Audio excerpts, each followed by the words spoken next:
Otep, bien-aimés frères et sœurs, vous connaîtrez la vérité et la vérité vous affranchira. Ça, c'est pas moi qui le dis, c'est la Bible qui le dit.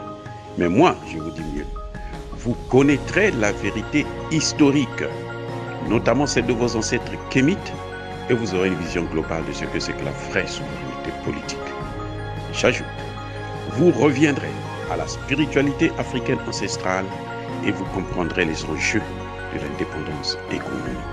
Et pour terminer, vous accepterez votre identité culturelle kémite et vous obtiendrez deux choses. La première, c'est la paix. La seconde, c'est le développement, à une condition. L'unité de toute l'Afrique noire, l'unité de tous les Noirs du monde entier.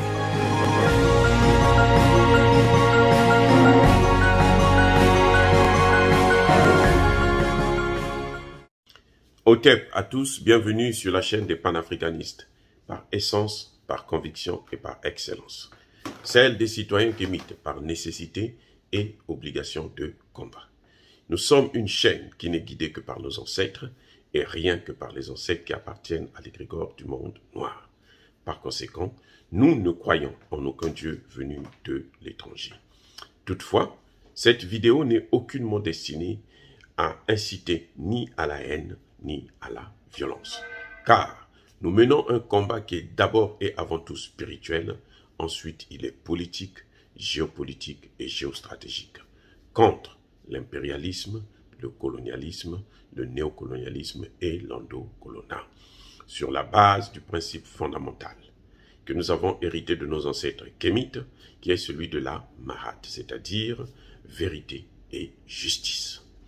Vous êtes donc en droit de connaître la vérité et nous avons l'obligation de vous dire la vérité, rien que la vérité, afin que justice soit rendue au continent africain. Et ça, c'est notre modeste contribution dans cette noble lutte en faveur de la souveraineté, la dignité et l'unité africaine. Ça, c'est exactement ce qu'on appelle le panafricanisme. Bien-aimés frères et sœurs, un président sous contrôle, un président sous haute surveillance, un président de l'organisation, un président de l'Union africaine, M. Macky Sall, est contrôlé, est gardé, est surveillé. Par qui? Par le président de la Commission de l'Union africaine. Bien-aimés frères et sœurs, c'est difficile à comprendre parfois, mais lorsque je vois Macky Sall à Moscou, plutôt à Sochi, là où il a été reçu par le président Vladimir Poutine, qui lui a vraiment rendu de grands honneurs, qu'il a respecté, qui a montré la différence entre recevoir Macky Sall, le président de l'Union africaine, et recevoir Emmanuel Macron ou le secrétaire général de l'Organisation des Nations Unies. Il y a eu une très grande différence. C'est pas la même chose, c'est le sommeil et la mort. Le président Poutine était tendu, était très réceptif, il s'est déplacé, il est venu au perron de son palais pour recevoir son hôte, alors qu'avec les autres, ça n'a pas été le cas. Vous vous débrouillez à venir là où il est dans son bureau, il vous attend. Et il vous attend, vous vous asseyez autour d'une table de plus de 10 mètres. Donc il a marqué la distance et il a montré qu'il n'était pas les bienvenus. Alors que Macky Sall est même rentré carrément dans l'intimité de l'espace physique, de l'espace de sécurité du président Poutine. Mais Macky Sall n'était pas seul. Depuis quand vous avez vu le président de l'organisation, plutôt le président en exercice de l'Union africaine se déplacer avec le président de la Commission de l'Union africaine? Depuis quand? Qu'est-ce que celui-là vient faire? Ce sont deux chefs d'État qui se rencontrent. Il y en a un qui vient en tant que chef d'État avec une mission de 53 autres chefs d'État pour lui dire, voilà ce que tu vas aller dire à Poutine. Et il est obligé de prendre un haut fonctionnaire, certes, de l'Union africaine pour le trimballer dans ses valises, comme si c'était son caniche. Qu'est-ce que le président de la commission de l'Union africaine, Moussa Faki, faisait avec Macky Sall à Sochi? Qu'est-ce qu'il faisait? Quel était son rôle? Quelle était sa mission? Les chefs d'État n'ont pas envoyé en mission le président de la commission. Ils ont envoyé le président en exercice de l'Union africaine, qui est un homologue chef d'État. Et lui, en tant que président de la commission, lui, il est là seulement pour organiser les réunions entre les chefs d'État. Eh oui, le président de la commission, ce n'est pas le diplomate de la mission des chefs d'État. Ce n'est pas le ministre des Affaires étrangères des chefs d'État, non. Chaque pays a son ministre des Affaires étrangères, chaque pays a son président. Le président de la commission, il est là pour faire fonctionner l'Union africaine. C'est pour faire fonctionner les rencontres, pour faciliter les rencontres entre les chefs d'État, entre les chefs de gouvernement, entre les ministres des Affaires étrangères, de l'économie et dans tous les domaines. Mais son rôle, ce n'est pas d'aller représenter, d'aller faire la politique à la place du président de la commission. Plutôt le président en exercice. Et nous savons qui est Moussa Faki. Moussa Faki, c'est l'homme des Français. C'est la bête noire. C'est le cheval de Troie de la France au Tchad. C'est celui-là qui vous parle de la démocratie au Mali, alors que au Tchad, il n'y a pas de démocratie. Mais oui, Moussa Faki, c'est celui-là qui critique la démocratie, le coup d'État au Burkina Faso ou en Guinée, alors que chez lui-même au Tchad, il y a eu un coup d'État. Et pourquoi il ne critique pas? Pourquoi il critique seulement là où la France critique? Les coups d'État que la France critique, c'est les coups d'État que Moussa Faki critique. Les coups d'État que la France soutient, comme lorsqu'on l'a vu, Emmanuel Macron en personne est allé adouber Idriss Déby, qui remplaçait un autre Idriss Déby. Moussa Faki l'a fait aussi, il est venu adouber. Donc Moussa Faki imite, Moussa Faki fait, Moussa Faki dit ce que Emmanuel Macron dit. C'est le porte-parole, c'est la voix de Emmanuel Macron en Afrique. C'est l'exécutant de Emmanuel Macron. Donc quand Moussa Faki vient avec Macky Sall, visiblement, Macky Sall est sous surveillance. Si c'est Macky Sall lui-même qui a choisi de partir avec lui, alors Macky Sall a un problème de diplomatie. Il est hypocrite.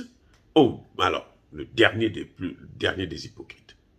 Mais je pense plutôt qu'il a été, comment dirais-je, Moussa Faki a été mandaté par les Européens qui payent son salaire. Mais s'il a été mandaté pour venir assister, parce que il faut reconnaître que Macky Sall est en train de se surprendre, il est en train de jouer avec le feu. C'est pour ça que je vous ai dit dans l'une de mes vidéos que Macky Sall veut doubler Ousmane Sonko. Macky Sall veut avoir un 3e mandat.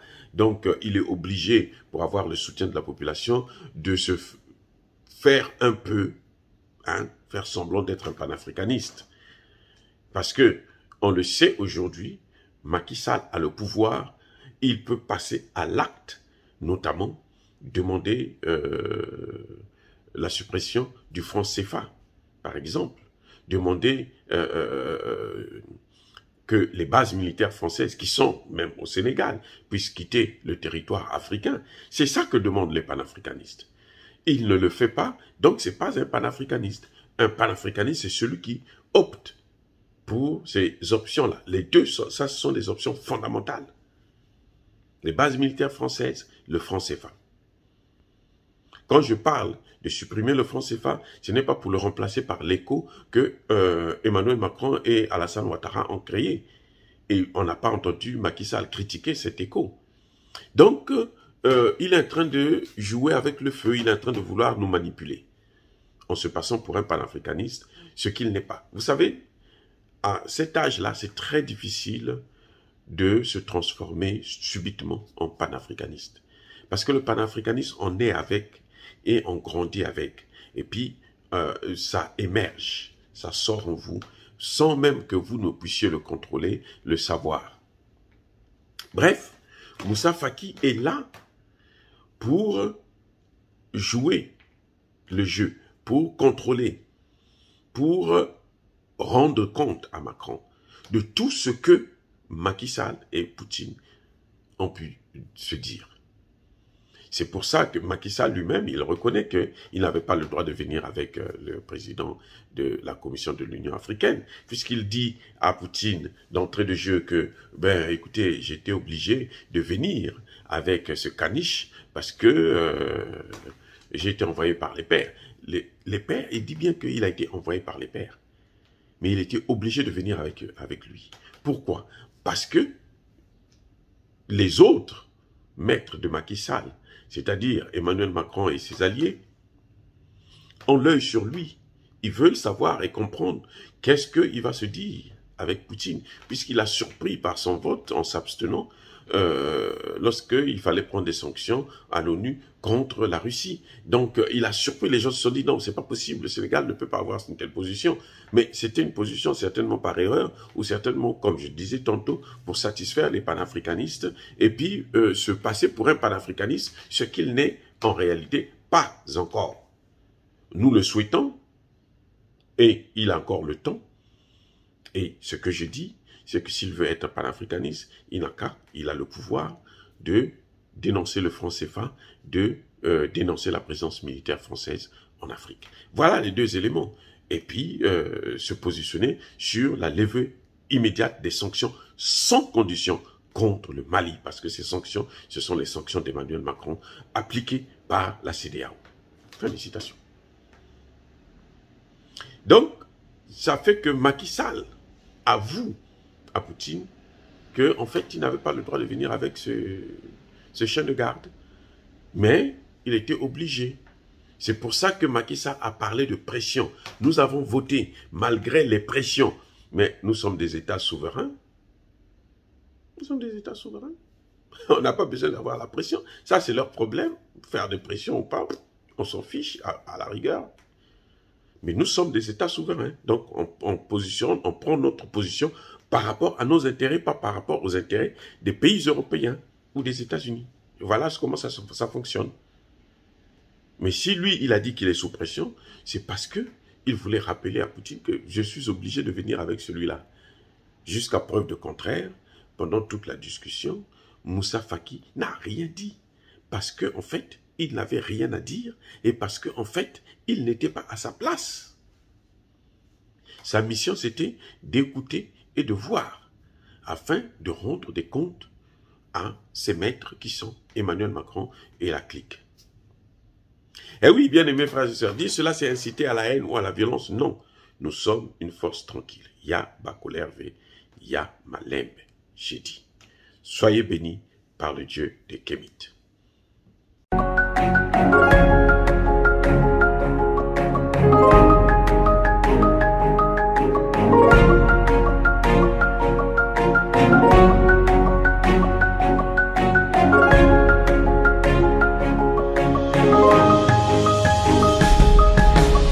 Eux, ils marchent par la foi et non par la vue. Mais moi, je vous conseille vivement de marcher par la connaissance scientifique et historique, notamment celle de nos ancêtres kémites, par les 5 sens et par l'intelligence. Otep, vive l'Afrique éternelle et que Dieu vous bénisse. Abou Apia.